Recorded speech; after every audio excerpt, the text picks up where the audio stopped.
मित्रों, आज हम इस कलयुग में घटित 10 ऐसी कथाएं आपके लिए संग्रहित करके लाए हैं, जिन्हें देखने और जानने के बाद आपको भी ये यकीन हो जाएगा कि भले ही इस घोर कलयुग में पाप अपने पैर तेजी से पसारता जा रहा हो, लेकिन आज भी सच्चे मन से कोई भक्त अपने इष्ट देव की भक्ति करता है तो परमपिता परमेश्वर किसी न किसी रूप में अपने भक्त की रक्षा एवं मदद अवश्य करते हैं। ये कथाएं हमें सिखाती हैं कि आज भी कोई ऐसी शक्ति अवश्य है जिसके हाथों में हम सभी की डोर है, अर्थात वही सर्वशक्तिमान है।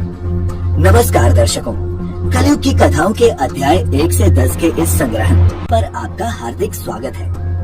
अध्याय 1। एक नगर में भगवान शिव का भव्य मंदिर था, जहाँ हर वर्ष दूर दूर से भक्तजन शिव जी के दर्शन के लिए आते रहते थे। श्रावण का महीना था। दूर दूर से कांवड़िए कांवड़ लेकर भगवान शिव को जलाभिषेक करने आए हुए थे। मंदिर का परिसर भक्तों की भीड़ से भरा हुआ था। तभी अचानक आकाश में बिजलियां हुई और सोने का एक थाल उतरा। उसी के साथ एक भविष्यवाणी हुई कि जो कोई भगवान शंकर का सच्चा भक्त और प्रेमी होगा, उसी को ये थाल मिलेगा। मंदिर के परिसर में उपस्थित सभी लोगों ने ये भविष्यवाणी सुनी। धीरे धीरे सभी इकट्ठे हो गए। जो लोग मंदिर की व्यवस्था देखते थे, उन्हें तो पूरा विश्वास था कि ये थाल हमें ही मिलेगा। इसीलिए वे सबसे आगे जाकर खड़े हो गए। सबसे पहले एक पंडित जी आए और बोले, देखिए, मैं प्रतिदिन महादेव का अभिषेक करता हूँ, अतः मैं ही भोलेनाथ का सबसे निकटवर्ती प्रेमी और भक्त हूँ, इसीलिए थाल मुझे मिलना चाहिए। इतना कहकर पंडित जी ने थाल उठाया। जैसे ही पंडित जी ने थाल उठाया, थाल पीतल का हो गया। ये देखकर पंडित जी बड़े लज्जित हुए। उन्होंने थाल यथास्थान पर रखा और वहाँ से निकल गए। इसी प्रकार वहाँ उपस्थित सभी पंडितों ने खुद को आजमाया, लेकिन शायद उनमें से कोई भी सच्चा भक्त नहीं था। उन्हें भी थाल यथास्थान पर रखकर चले जाना पड़ा। इसके बाद उस नगर के राजा का आगमन हुआ। जब राजा आगे आए और बोले, मैंने महादेव के मंदिर में बड़ी भारी दान दक्षिणा दी है, इसीलिए ये थाल मुझे मिलना चाहिए। इतना कहकर राजा साहब आगे बढ़े और थाल उठाया। जैसे ही राजा ने थाल उठाया, थाल तांबे का हो गया। ये देखकर महाराज भी लज्जित हुए और थाल यथास्थान पर रखकर एक तरफ खड़े हो गए। इसके बाद इसी तरह एक से बढ़कर एक दानी, महात्मा और भक्त पधारे और थाल उठाया, लेकिन किसी के हाथ में कुछ तो किसी के हाथ में कुछ हो गया, लेकिन सोने का नहीं रहा। तब लोगों को पता चला कि हम में से कोई भी महादेव का सच्चा भक्त नहीं है। उसी समय एक किसान का आगमन हुआ। वो बेचारा महीनों बाद आज चातुर्मास के सोमवार के शुभ अवसर पर शिव जी के दर्शन करने आया था। गरीबी और गृहस्थी के बोझ तले दबा दिन रात खेतों में मेहनत मजदूरी करके अपना और अपने परिवार का गुजारा करता था। अभी रास्ते में ही आ ही रहा था कि कोई भिखारी मिल गया और कुछ खाने को मांगने लगा। इस किसान को दया आ गई। अपने खाने के लिए जो खाना लाया था, वो उसने उस भिखारी को दे दिया। थाल के बारे में इसने भी सुना था, लेकिन इसने उस और कोई ध्यान नहीं दिया। सीधा मंदिर गया और महादेव का पूजन करके बाहर आ गया। परिक्रमा करके जब वो जाने लगा, तभी पीछे से एक व्यक्ति बोला, भाई, तुम भी थाल उठाकर देख लो, हो सकता है तुम ही वो सच्चे भक्त हो जिसके लिए ये थाल आया है। किसान को लगा वो व्यक्ति उसका मजाक बना रहा है। किसान ने हंसते हुए कहा, भाई, मैं तो कभी कोई पूजा पाठ भी नहीं करता, महीनों में एक आध बार मंदिर आ पाता हूँ, मैं काय का सच्चा भक्त। वो अजनबी बोला, भाई, हम तो देख चुके हैं, हमारी भक्ति तो 2 कौड़ी की भी नहीं है। अब तुम भी अपना हाथ लगाकर देख लो, सोने का थाल मिले ना मिले, किंतु पता तो चल जाएगा कि तुम्हारी भक्ति में कितनी सच्चाई है। लोगों के बहुत आग्रह करने पर आखिर उस भोले भाले किसान ने जाकर थाल उठा ही लिया। जैसे ही उसने थाल उठाया, लोगों के आश्चर्य का ठिकाना नहीं रहा। सोने का थाल रोशनी से चमचमाने लगा। ये देख सब लोग में खुशियों की लहर दौड़ गई। सभी लोग उसके जयकारे लगाने लगे और पूछने लगे कि भाई, तुम ही सच्चे भक्त हो। अब हमें भी बता दो कि कैसी भक्ति करते हो जिससे महादेव तुमसे इतने प्रसन्न है। तो किसान ने बोला, भाई, मैं कोई भक्ति नहीं करता। मैं केवल दिन भर खेतों में काम करता हूँ और थोड़ा समय निकालकर जरूरतमंद लोगों की मदद करता हूँ। इसके अलावा मैं कोई विशेष कार्य नहीं करता। लोग पूछने लगे, तुम लोगों की मदद क्यों करते हो? हंसते हुए किसान बोला, सुकून। दूसरों के चेहरे पर मुस्कान देखकर मुझे जो आनंद और खुशी होती है, उसे मैं शब्दों में बयान नहीं कर सकता। शायद यही कारण है कि महादेव मुझसे खुश हैं। इसीलिए मित्रों, हमेशा याद रखें, सत्कर्म का आरंभ भी आनंद से होता है और अंत भी आनंददायक होता है। दुष्कर्म का आरंभ भी दुख से होता है और अंत भी दुखदायक होता है। आप सैकड़ों मील की यात्रा करके भी दूसरों का दिल दुखाते हैं, तो आपकी वो तपस्या, साधना और महादेव का दर्शन धूल के बराबर है। अध्याय 2।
गाने, आओ मेरे राम जी भोग लगाओ जी, आओ मेरे राम जी भोग लगाओ जी। प्रभु राम आइए, श्री राम आइए, मेरे भोजन का भोग लगाइए। कोई भी ना आया तो वो बेचैन हो गया कि यहाँ तो भूख लग रही है और राम जी आ ही नहीं रहे। भोला मानस जानता नहीं था कि प्रभु साक्षात तो आएंगे नहीं, पर गुरु जी की बात मानना जरूरी है। फिर उसने कहा, देखो प्रभु राम जी, मैं समझ गया कि आप क्यों नहीं आ रहे हैं। मैंने रूखा सूखा बनाया है और आपको तरमाल खाने की आदत है, इसीलिए नहीं आ रहे हैं ना। तो सुनो प्रभु।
पहले बुला लेता हूँ, फिर बनाता हूँ। फिर टेर लगाई, प्रभु राम आइए, श्री राम आइए, मेरे भोजन का भोग लगाइए।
कथा लोक श्रुति पर आधारित है। अध्याय 3। देश भर में भगवान महादेव के कई प्रसिद्ध मंदिर स्थापित हैं, जिनसे जुड़ी कई रोचक कथाएं भी सुनने को मिलती है। भोले भंडारी का ऐसा ही एक मंदिर बिहार के मधुबनी जिले के भवानीपुर गांव में स्थित है, जो उग्र महादेव व उग्रनाथ मंदिर के नाम से काफी प्रसिद्ध है।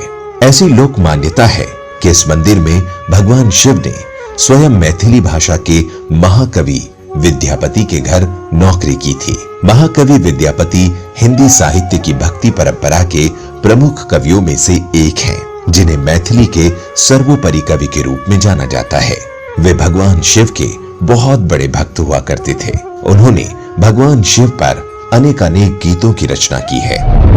के अनुसार जगत व्यापी भगवान शिव विद्यापति की भक्ति व रचनाओं से बेहद प्रसन्न होकर स्वयं एक दिन वेशभूषा बदलकर उनके पास चले आए। उनके साथ रहने के लिए भगवान शिव विद्यापति के घर नौकर तक बनने के लिए तैयार थे। उन्होंने अपना नाम उगना बताया था।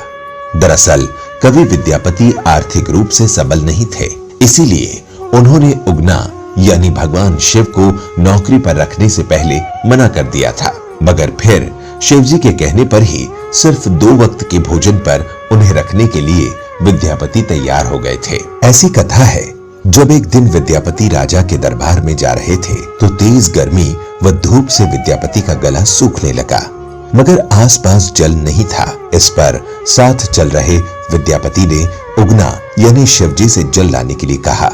तब शिव ने थोड़ी दूर जाकर अपनी जटा खोली व 1 लोटा गंगा जल ले आए। जल पीते ही विद्यापति को गंगा जल का स्वाद आया। उन्होंने सोचा कि इस वन के बीच ये जल कहां से आया।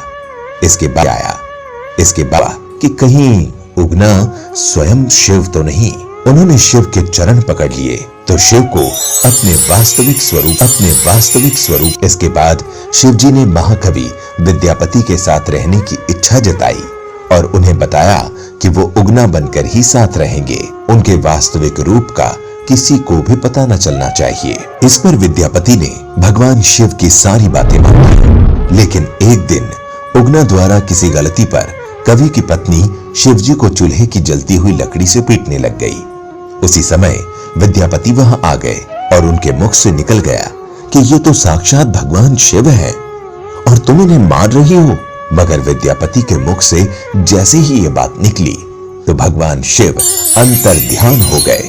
इसके बाद अपनी भूल पर पछताते हुए कवि विद्यापति वनों में शिव जी को खोजने लगे।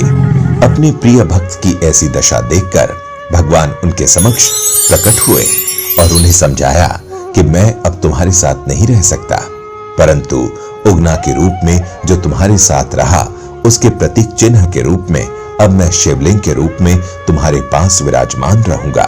इसके बाद से ही उस स्थान पर स्वयं भू शिवलिंग प्रकट हो गया। इस समय जो आप मंदिर देखते हैं उसका निर्माण साल 1932 में हुआ है।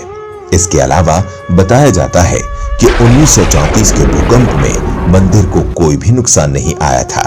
हालांकि आज मंदिर का परिसर काफी भव्य बना दिया गया है। अगर मौका लगे तो आप भी उगना महादेव मंदिर जाकर भगवान भोलेनाथ के दर्शन जरूर कीजिएगा।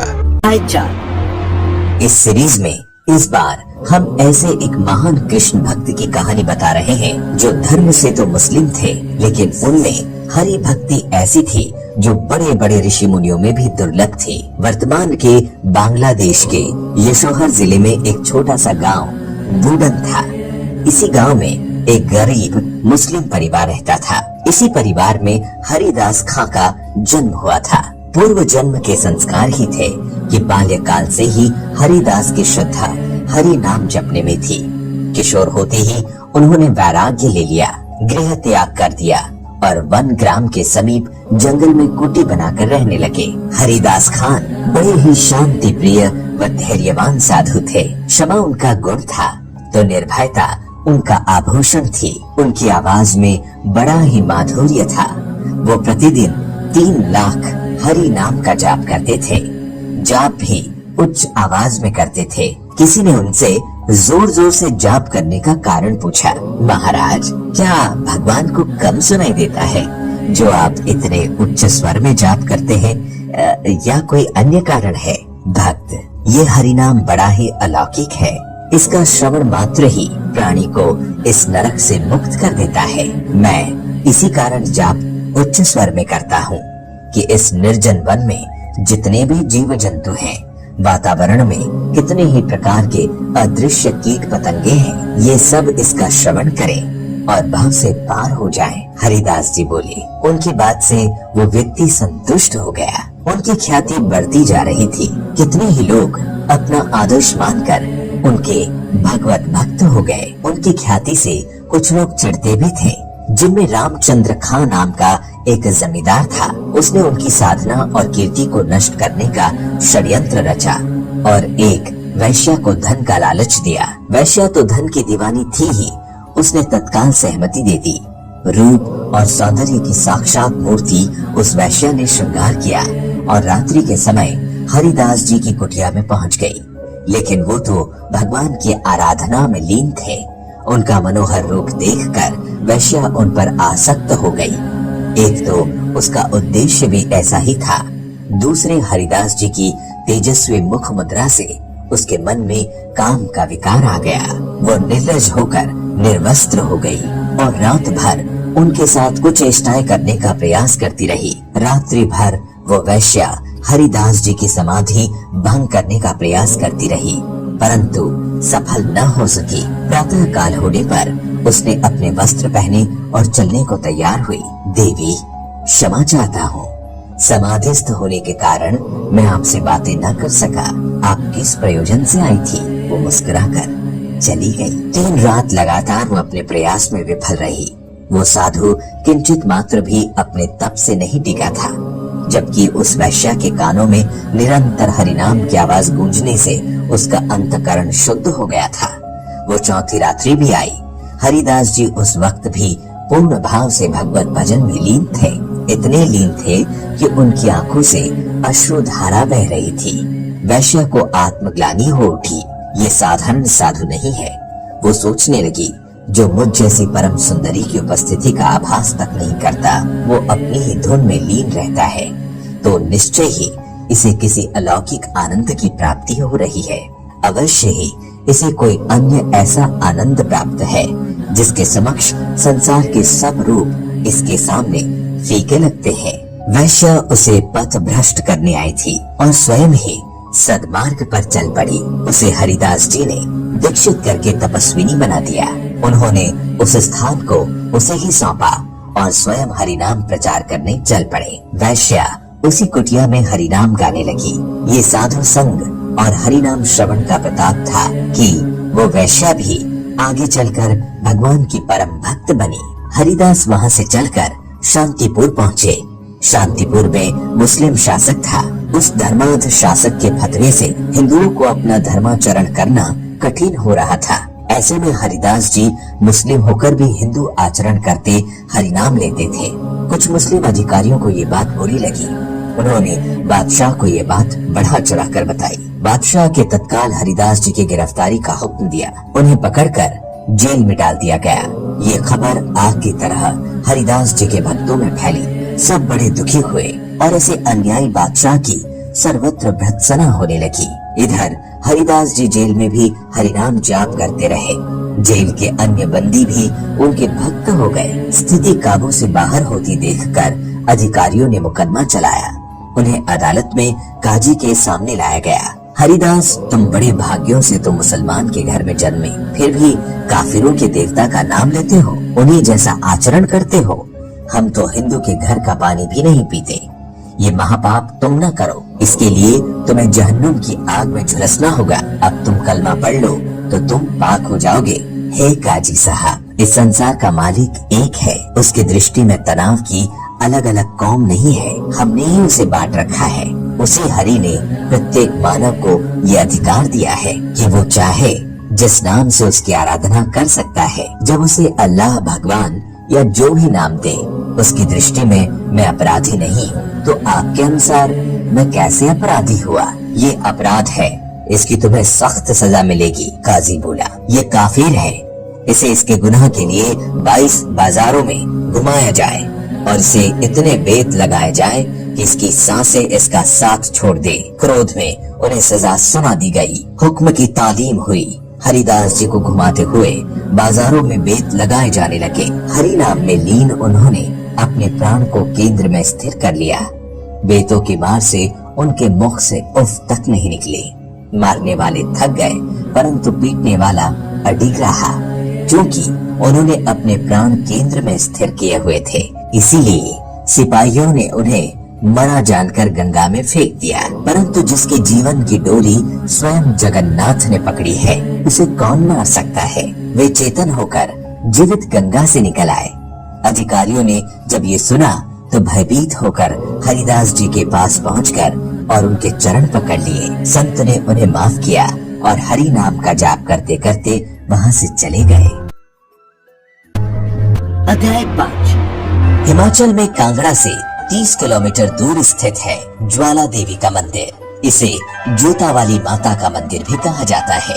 यहाँ पर पृथ्वी के गर्भ से 9 अलग अलग जगह से ज्वाला निकल रही है, जिसके ऊपर ही मंदिर बना दिया गया है।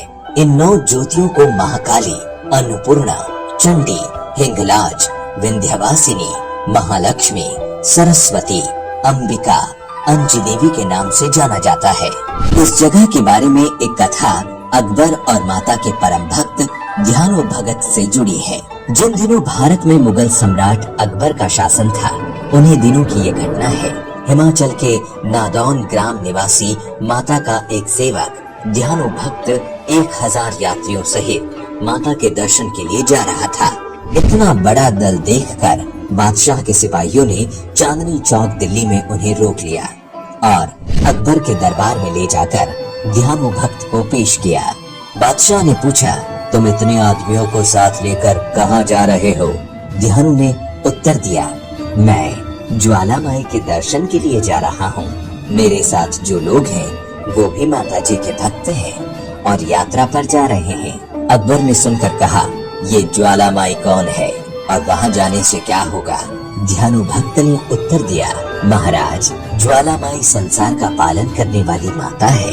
वे भक्तों के सच्चे हृदय से की गई प्रार्थनाएं स्वीकार करती हैं। उनका प्रताप ऐसा है, उनके स्थान पर बिना तेल बत्ती के ज्योति जलती रहती है। हम लोग प्रतिवर्ष उनके दर्शन जाते हैं। अकबर ने कहा, अगर तुम्हारी बंदगी पाक है तो देवी माता जरूर तुम्हारी इज्जत रखेगी। अगर वो तुम जैसे भक्तों का ख्याल न रखे तो फिर तुम्हारी इबादत का क्या फायदा। या तो वो देवी ही यकीन के काबिल नहीं, या फिर तुम्हारी इबादत झूठी है। इम्तिहान के लिए हम तुम्हारे घोड़े की गर्दन अलग कर देते हैं। तुम अपनी देवी से कहकर उसे दोबारा जिंदा करवा लेना। इस प्रकार घोड़े की गर्दन काट दी गई। ध्यानु भक्त ने कोई उपाय न देखकर बादशाह से एक माह की अवधि तक घोड़े के सिर व धड़ को सुरक्षित रखने की प्रार्थना की। अकबर ने ध्यानु भक्त की बात मान ली और उसे यात्रा करने की अनुमति भी मिल गई। बादशाह से विदा होकर ध्यानु भक्त अपने साथियों सहित माता के दरबार में उपस्थित हुए। स्नान पूजन आदि करने के बाद रात भर जागरण किया। प्रातः काल आरती के समय हाथ जोड़कर ध्यानु ने प्रार्थना की कि हे मातेश्वरी, आप तो अंतर्यामी हैं। बादशाह मेरी भक्ति की परीक्षा ले रहे हैं। मेरी लाज रखना, मेरे घोड़े को अपनी कृपा व शक्ति से जीवित कर देना। ये कहते ही अपने भक्त की लाज रखते हुए माँ ने घोड़े को फिर से जिंदा कर दिया। ये सब कुछ देखकर बादशाह अकबर हैरान हो गए।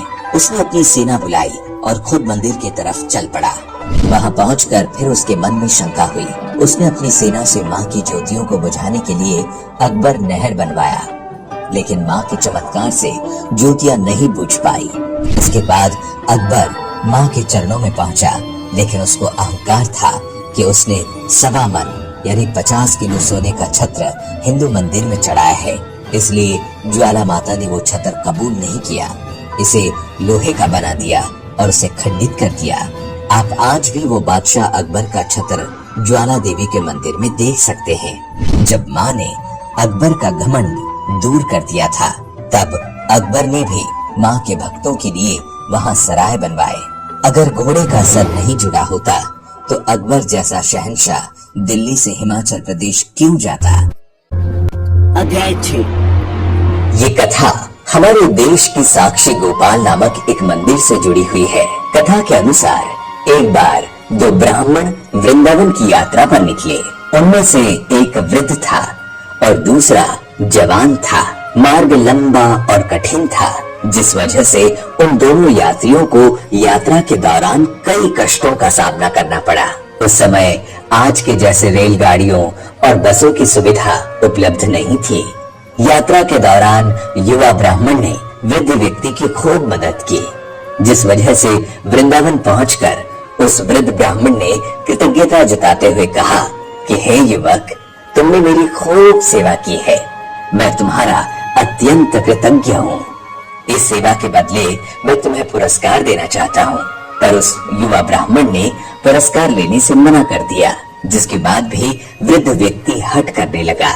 फिर उस वृद्ध व्यक्ति ने अपनी जवान पुत्री का विवाह उस ब्राह्मण युवक से करने का वचन दिया। ब्राह्मण युवक ने वृद्ध व्यक्ति को समझाया कि ऐसा नहीं हो सकता, क्योंकि आप बहुत अमीर हैं और मैं तो बहुत ही गरीब ब्राह्मण हूँ। फिर भी वृद्ध व्यक्ति अपनी हट पर अड़ा रहा और फिर कुछ दिन तक वृंदावन रहने के बाद दोनों घर लौट आए। वृद्ध व्यक्ति ने सारी बातें घर पर आकर बताई कि उसने अपनी बेटी का विवाह एक ब्राह्मण से तय कर दिया है, पर पत्नी को ये सब मंजूर नहीं था। उस वृद्ध पुरुष की पत्नी ने कहा, यदि आप मेरी पुत्री का विवाह उस युवक से करेंगे तो मैं आत्महत्या कर लूंगी। कुछ समय व्यतीत होने के बाद ब्राह्मण युवक को चिंता होने लगी कि वृद्ध अपने वचन को पूरा करेगा या नहीं। फिर ब्राह्मण युवक से रहा न गया और उसने वृद्ध ब्राह्मण के पास जाकर उसको अपना वचन याद करवाया। वो वृद्ध पुरुष मौन रहा और उसे डर था कि अगर वो अपनी बेटी का विवाह इससे करवाता है तो उसकी पत्नी अपनी जान दे देगी। और वृद्ध पुरुष ने कोई उत्तर नहीं दिया। तब ब्राह्मण युवक उसे उसका दिया हुआ वचन याद करवाने लगा। तभी वृद्ध ब्राह्मण के बेटे ने उस ब्राह्मण युवक को ये कहकर घर से निकाल दिया कि तुम झूठ बोल रहे हो, तुम मेरे पिता को लूटने के लिए आए हो। फिर ब्राह्मण युवक ने कहा कि ये सारे वचन तुम्हारे पिताजी ने शिव विग्रह के सामने दिए थे। तब वृद्ध व्यक्ति का ज्येष्ठ पुत्र, जो भगवान को नहीं मानता था, युवक को कहने लगा, अगर तुम कहते हो भगवान इस बात के साक्षी है तो यही सही, अगर भगवान प्रकट होकर ये साक्ष्य दे कि मेरे पिता ने वचन दिया है तो तुम मेरी बहन के साथ विवाह कर सकते हो। तब युवक ने कहा, हाँ, मैं भगवान श्री कृष्ण से कहूंगा कि वे साक्षी के रूप में आए। उसे भगवान श्री कृष्ण पर पूरा विश्वास था कि भगवान श्री कृष्ण उसके लिए वृंदावन से जरूर आएंगे। फिर अचानक वृंदावन के मंदिर की मूर्ति से आवाज सुनाई दी कि मैं तुम्हारे साथ कैसे चल सकता हूँ, मैं तो मात्र एक मूर्ति हूँ। तब उस युवक ने कहा कि अगर मूर्ति बात कर सकती है तो साथ भी चल सकती है। तब भगवान श्री कृष्ण ने युवक के समक्ष एक शर्त रख दी कि तुम मुझे किसी भी दिशा में ले जाना, मगर तुम पीछे पलट कर नहीं देखोगे। तुम सिर्फ मेरे नुपुरों की ध्वनि से ये जान सकोगे कि मैं तुम्हारे पीछे आ रहा हूँ। युवक ने उनकी बात मान ली और वो वृंदावन चल पड़े। जिस नगर में जाना था वहां पहुंचने के बाद युवक को नुपुरों की ध्वनि आना बंद हो गई। युवक ने धैर्य न धारण कर सकने के कारण पीछे मुड़कर देख लिया। मूर्ति वहीं पर स्थिर खड़ी थी।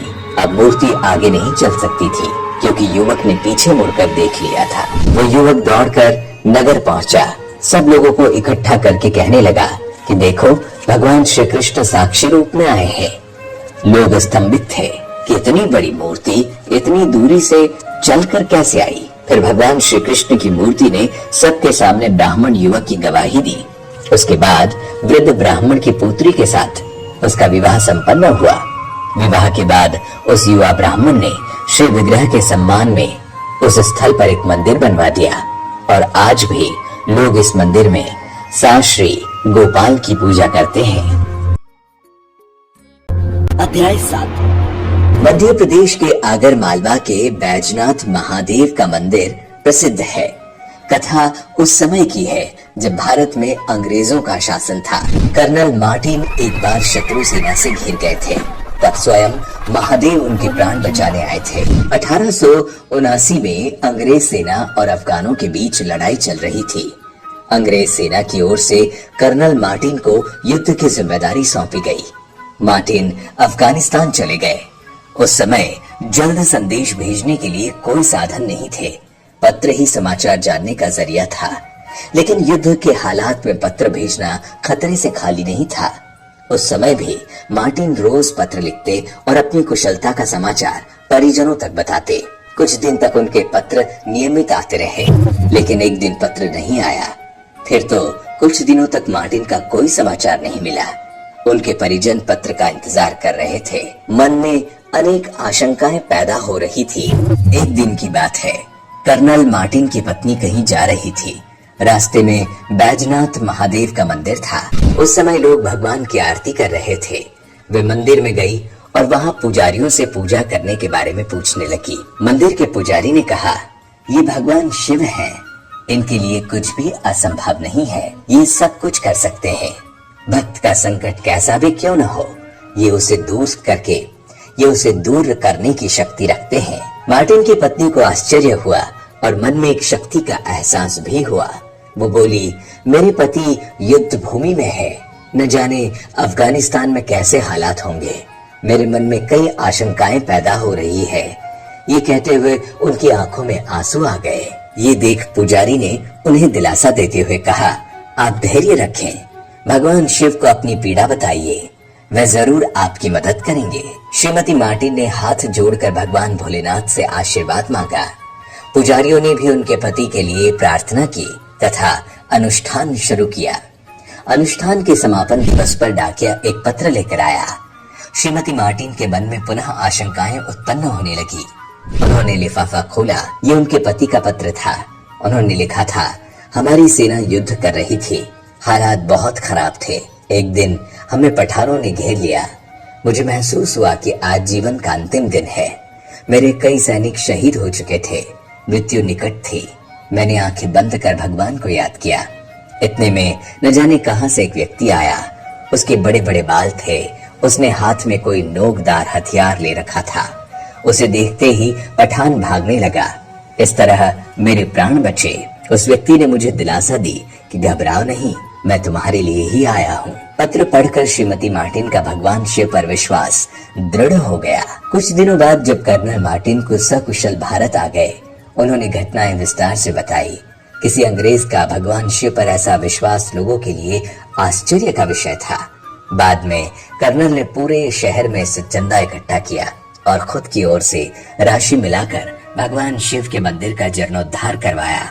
आज भी लोग यहाँ भगवान भोलेनाथ के दर्शन के लिए आते हैं। उन अंग्रेज दंपत्ति की शिव भक्ति को भी लोग नमन करते हैं। ये वर्ष 1883 की बात है। उस जमाने में मंदिर पर 15,000 रुपए का खर्चा आया था। मंदिर के पास एक शिलालेख लगा है जिस पर उक्त घटना का उल्लेख है। अध्याय 8। एक गांव में एक गरीब ब्राह्मण रहता था जो भगवान शिव का परम भक्त था। वो ब्राह्मण रोज जब तक ब्रह्म मुहूर्त में उठकर नित्य कर्मों से निवृत्त होकर भगवान शंकर की पूजा नहीं कर लेता था तब तक उसे चैन नहीं पड़ता था। पूजा से जो कुछ भी दान दक्षिणा मिलती थी उसी से वो ब्राह्मण अपना गुजारा करता था। इतना ही नहीं, वो ब्राह्मण दयालु भी था। जब भी कोई जरूरतमंद मिल जाता अपनी क्षमता के अनुसार उसकी सेवा करता था। इस कारण शिव के परम भक्त ब्राह्मण गरीबी का जीवन व्यतीत कर रहे थे। उधर ब्राह्मण की इस दानी प्रवृत्ति से उनकी पत्नी उससे चिढ़ती थी, किंतु उनकी भक्ति परायणता को देख उनसे अत्यधिक प्रेम भी करती थी। इसीलिए कभी भी उनका अपमान नहीं करती थी। साथ ही अपनी जरूरत का धन वो आस पड़ोस में काम करके जुटा लेती थी। मंदिर में दान दक्षिणा कम आने लगी, जिससे उस ब्राह्मण को आर्थिक तंगी का सामना करना पड़ा। घर की मूल आवश्यकताओं की पूर्ति नहीं होने के कारण ब्राह्मणी थोड़ी सी दुखी रहने लगी थी। इसी तरह दिन बीतने लगे। एक दिन महाशिवरात्रि का दिन आया। उस दिन भी ब्राह्मण हमेशा की तरह ब्रह्म मुहूर्त में उठकर नित्य कर्मों से निवृत्त होने के लिए नदी की ओर चल दिए। सौभाग्यवश उसी समय उस रास्ते से माता पार्वती और शिव जी कहीं जा रहे थे। तभी अचानक से माता पार्वती की नजर उस ब्राह्मण पर पड़ी। आज ब्राह्मण महाशिवरात्रि को लेकर उतने उत्साहित नहीं थे जितने कि अक्सर हुआ करते थे। उसकी उदासी देखकर पार्वती जी सब कुछ समझ गई और शिव जी से बोली, हे स्वामी, ये ब्राह्मण प्रतिदिन आपकी उपासना करता है, फिर भी आपको इसकी चिंता नहीं है। माता पार्वती की बात सुनकर शिव जी मुस्कुराए और बोले, देवी, अपने भक्तों की चिंता मैं नहीं करूंगा तो कौन करेगा। जिस पर माता ने शिव जी से कहा, पर स्वामी, आपने अब तक उसकी सहायता क्यों नहीं की। ये सुन भगवान शिव ने कहा, देवी, आप निश्चिंत रहिए। अब तक उसने जितने बिल्वपत्र शिवलिंग पर चढ़ाए हैं वही बिल्वपत्र आज रात्रि में उसे धनवान बना देगा। इसके बाद पार्वती जी और शिव जी वहाँ से आगे बढ़ गए, किंतु संयोग से उसी समय उस राह से एक व्यापारी गुजर रहा था। उसने छुपकर शिव पार्वती की सारी बातें सुन ली। उसके बाद उसने सोचा कि अगर बिल्वपत्र से ब्राह्मण धनवान हो सकता है तो फिर मैं क्यों नहीं। यही सोच वो ब्राह्मण के घर पहुँच गया और ब्राह्मण से बोला, पंडित जी, आपने अब तक जितने भी बिल्वपत्र पूजन में चढ़ाए हैं वो सब मुझे दे दीजिए। बदले में मैं आपको 100 स्वर्ण मुद्राएं दूंगा। व्यापारी की बात सुनकर ब्राह्मण ने अपनी पत्नी से पूछा तो वो बोली, पुण्य का दान ठीक तो नहीं, किंतु दे दीजिए, हमें धन जरूरत है। पत्नी के कहने पे ब्राह्मण ने सारे बिलपत्र बोरे में भरकर सेठ जी को दे दिए। जिसके बाद बिलपत्रों का बोरा लेकर सेठ जी मंदिर पहुँचे और शिवलिंग पर चढ़ाकर वहीं बैठ गया और धनपति बनने का इंतजार करने लगा। इंतजार करते करते सेठ जी को आधी रात हो गई। सेठ जी चमत्कार देखने के लिए बहुत उतावले हो रहे थे। आखिर तीसरा पहर गुजरने के बाद सेठ जी के सब्र का बांध टूट गया और क्रोध में आकर सेठ जी शिवलिंग को झकझोरने लगे। तब एक चमत्कार हुआ। सेठ जी के हाथ शिवलिंग से ही चिपक गए। उन्होंने बहुत प्रयास किया किंतु हाथ हिले तक नहीं। थक हार कर सेठ जी शिव जी से क्षमा याचना करने लगे। तब भगवान शिव ने सेठ से कहा, लोभी सेठ, जिस ब्राह्मण से तूने ये बिलपत्र खरीदे हैं उसे 1000 स्वर्ण मुद्राएं जाकर दे आओ, तभी तेरे हाथ खुलेंगे। प्रातः काल जब ब्राह्मण पूजन के लिए आए तो देखा कि सेठ का हाथ शिवलिंग से चिपका हुआ है और वो रो रहा है। उन्होंने पूछा तो सेठ बोला, पंडित जी, शीघ्रता से मेरे बेटे को 1000 स्वर्ण मुद्राएं लेकर मंदिर आने को कहिए। ब्राह्मण ने सेठ के बेटे को बुलाया और सेठ ने वो स्वर्ण मुद्राएं ब्राह्मण को दे दिया। जिसके बाद वो मुक्त हो गया। अब पार्वती जी शिव जी से पूछती है, हे नाथ, आपने अब तक अपने भक्त को कोई धन नहीं दिया। शिव जी बोले, देवी, मेरे पास कहाँ धन है जो मैं दूंगा, किंतु मेरा भक्त अब गरीब नहीं है। अध्याय 9। 12वीं सदी में अक्का महादेवी नाम की एक शिव भक्त थी। वह शिव को अपना पति मानती थी। बालकाल से ही उन्होंने अपने आप को पूरी तरह से शिव के प्रति समर्पित कर दिया था। जब वो युवा हुई तो एक राजा की नजर उन पर पड़ी। वो इतनी खूबसूरत थे कि राजा ने महादेवी के माता पिता के सामने विवाह का प्रस्ताव रखा, पर उन्होंने इनकार कर दिया। फिर राजा ने उन्हें धमकाया तो हार कर महादेवी के माता पिता ने उनकी उस राजा से शादी कर दी। माता पिता के आज्ञा का पालन करते हुए महादेवी ने शादी तो कर ली, लेकिन अपने पति राजा कौशिक को शारीरिक रूप से दूर ही रखा। राजा उनसे कई तरीकों से प्रेम निवेदन करता रहा, लेकिन हर बार वो एक ही बात कहती, मेरी शादी तो बहुत पहले शिव के साथ हो चुकी है। यह अक्का का कोई मति भ्रम नहीं था, यह उनके लिए 100% सच्ची बात थी। अक्का महादेवी का यह कहना था कि उनकी शादी पहले ही शिव से हो चुकी है। राजा कौशिक को सहन नहीं हुआ। एक दिन राजा ने सोचा कि ऐसी पत्नी को रखने का कोई अर्थ ही नहीं है, मतलब नहीं है, और राजा परेशान रहने लगा। उसे समझ नहीं आ रहा था कि वह क्या करे। उसने अक्का को अपनी राजसभा में बुलाया और राजसभा से फैसला करने को कहा। जब सभा में अक्का से पूछा गया तो वह यही कहती रही कि उनके पति कहीं और हैं। राजा को गुस्सा आ गया, क्योंकि इतने सारे लोगों के सामने उसकी पत्नी कह रही थी कि उसका पति कहीं और है। 800 साल पहले किसी राजा के लिए यह सहन करना कोई आसान बात नहीं थी। समाज में ऐसी बातों का सामना करना आसान नहीं था। राजा ने कहा, अगर तुम्हारा विवाह किसी और के साथ हो चुका है तो तुम मेरे साथ क्या कर रही हो, चली जाओ। अक्का ने कहा, ठीक है, और वहाँ से चल पड़ी। भारत में उन दिनों किसी महिला के लिए यह सोचना भी दुश्वार था कि वह हमेशा के लिए अपने पति का घर छोड़कर जा सकती है, लेकिन अक्का वहाँ से चल पड़ी। जब राजा ने देखा कि अक्का बिना किसी विरोध के ही उसे छोड़कर जा रही है, तो क्रोध के कारण उसके मन में नीचता आ गई। उसने कहा, तुमने जो कुछ भी पहना हुआ है, गहने, कपड़े, सब कुछ मेरा है, सब यहीं छोड़ दो और तब जाओ। 17-18 साल की उस युवती अक्का महादेवी ने अपने सभी वस्त्र उतार दिए और वहाँ से निर्वस्त्र ही चल पड़ी। उस दिन के बाद से उन्होंने वस्त्र पहनने से इनकार कर दिया। बहुत से लोगों ने उन्हें समझाने की कोशिश की कि उन्हें वस्त्र पहनने चाहिए, क्योंकि इससे उन्हें ही परेशानी हो सकती है, लेकिन उन्होंने इस पर कोई ध्यान नहीं दिया। वो घने जंगलों से होते हुए कर्नाटक के विदार जिले के कल्याण पहुंची। कर्नाटक का ये शहर उस समय शिव भक्ति के लिए प्रसिद्ध था। उसके बाद वो वहाँ आध्यात्मिक गोष्ठी के चर्चे में भाग लेने का प्रयास करने लगी। धीरे धीरे महादेवी जी के आध्यात्मिक विचारों का प्रसार होने लगा, जिससे प्रभावित होकर साधु महात्माओं ने उन्हें मान्यता दी। उनकी सादगी, ईश्वर निष्ठा, प्रेम, दृढ़ता और नम्रता से सभी प्रभावित हुए। फिर उन्हें अक्का यानी बड़ी दीदी की पदवी से सम्मानित किया गया।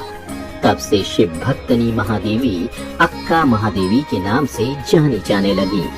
उसके कुछ दिनों बाद वो एकांत में शिव भक्ति में लीन हो गई, लेकिन वहाँ जब महादेवी जी का भगवान से एकाकार नहीं हो पाया तो वो कल्याण से श्री सैलम चली गई, जहाँ भगवान चैन्य मल्लिकार्जुन का मंदिर था। श्री सैलम के घने जंगलों के बीच कदली नाम के एक स्थान पर एक गुफा थी। अक्का महादेवी ने इसी गुफा में शरण ली और एकाग्रचित होकर तपस्या में लीन हो गई, और फिर वो वहीं शिव के लिंग में समा गई। अध्याय 10। बहुत समय पहले की बात है। किसी नगरी में एक लड़की थी। उसका परिवार बड़ा ही धार्मिक प्रवृत्ति का था। यही वजह थी कि वह भी बचपन से ही धर्म कर्म पर विश्वास रखती थी और लड्डू गोपाल की भक्ति में लीन रहती थी। वह लड़की लगभग हर माह लड्डू गोपाल के दर्शन करने वृंदावन जाती थी और वहां लड्डू गोपाल के दर्शन कर वापस अपने घर आती। धीरे धीरे समय बीतता गया और वह बड़ी हो गई, पर उसने कभी भी वृंदावन जाना नहीं छोड़ा। कुछ समय बाद उस लड़की की शादी हो गई। फिर भी वह अपने ससुराल से हर माह लड्डू गोपाल के दर्शन करने वृंदावन जाना नहीं भूलती थी। कुछ साल और बीत गए और उसे बच्चे भी हो गए। धीरे धीरे बच्चे भी बड़े हो गए और उनकी भी शादी हो गई, लेकिन उस लड़की ने वृंदावन जाना नहीं छोड़ा। कुछ सालों बाद वह लड़की जब वृंदावन गई और उसे चलने फिरने में परेशानी होने लगी, तो उसने वृंदावन जाकर लड्डू गोपाल की एक मूर्ति ले आई और घर में ही उसकी पूजा करने लगी। एक दिन की बात है, पूजा करने के बाद उसने अपनी बहू से कहा कि बहू, जरा मेरे लड्डू गोपाल की मूर्ति को कमरे में रख दे। बहू ने सास के हाथ से मूर्ति ली और कमरे में जाकर रखने लगी कि तभी अचानक गलती से मूर्ति बहू के हाथ से छूट गई। मूर्ति के गिरते ही बड़ी ही जोर की आवाज आई, जिसे सुन बुढ़िया माँ घबरा गई और जोर से चिल्लाने लगी, क्या हुआ बहू, क्या मेरे लड्डू गोपाल नीचे गिर गए? यह सुनकर बहू बोली, जी माँ जी, लड्डू गोपाल की मूर्ति गलती से मेरे हाथों से गिर गई। यह सुनकर बुढ़िया माँ और जोर से चिल्लाने लगी और रो रो कर कहने लगी, जाओ और डॉक्टर को जाकर बुला लाओ, मेरे लड्डू गोपाल को चोट लग गई होगी। अपनी सास के मुंह से ऐसी बात सुनकर बहू ने पहले सोचा कि वो नाटक कर रही है, पर जब काफी देर तक उसकी सास इसी तरह चिल्लाती रही तो उसे लगा कि शायद बुढ़िया पागल हो गई है। फिर शाम को जब उस बुढ़िया का बेटा घर आया तो उस बहू ने उसे सब कुछ बताया। अपनी पत्नी की बात सुनकर बेटे को लगा कि कहीं अधिक उम्र हो जाने की वजह से माँ पागल ना हो गई हो। फिर उसे अपने बच्चों का ख्याल आया और उसने अपनी माँ को पागल खाने भेजने का निश्चय किया। पर कहते हैं ना कि भगवान अपने भक्तों की हमेशा मदद करते हैं, और यहाँ भी यही हुआ। उस बुढ़िया के पड़ोस में एक बड़ा ही नेक और समझदार आदमी रहता था। उसने उस बुढ़िया के बेटे को अपने पास बुलाया और उसे समझाते हुए कहा, देखो बेटा, बचपन और बुढ़ापा एक जैसा होता है, इसलिए तुम एक काम करो, जाकर एक डॉक्टर को बुला लाओ। उस डॉक्टर को पहले ही समझा देना कि उसे एक मूर्ति की जांच करनी है। यह सुन उस बुढ़िया का बेटा बोला, लेकिन चाचा, एक मूर्ति की जांच करने कौन सा डॉक्टर आएगा? तब उस आदमी ने कहा, बेटा, डॉक्टर को जब पैसे मिलेंगे तो वह अवश्य ही आएगा। इस तरह तुम्हारी माँ को पागल खाने भी नहीं जाना पड़ेगा और उसकी जिद भी पूरी हो जाएगी। उस आदमी के समझाने पर बुढ़िया का बेटा समझ गया और एक डॉक्टर के पास गया।